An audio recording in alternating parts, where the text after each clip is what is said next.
tubig yung aming hose balloon. Ayan, malakas naman eh. Malakas naman no? Ayan o. Kaya patagalin mo muna. Ayun, may nasasama mga dumi. No? Ayan, patagalin mo muna. Ganun-ganunin mo kaya ng kamay mo para maano yung ano. Yan. Para matagtag yung ano kung meron nakabara.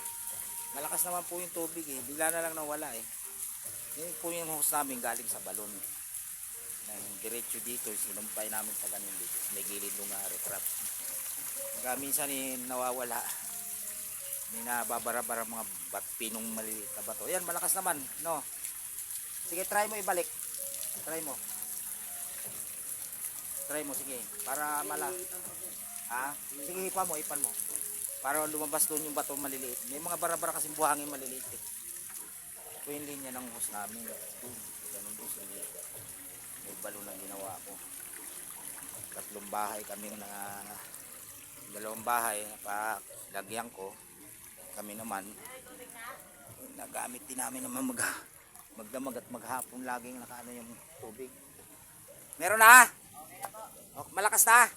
Ay, dyan lang yung bumara na yung kanina ano. Sige. Ayos na daw po. Naibalik na. Balik na yung daloy ng tubig.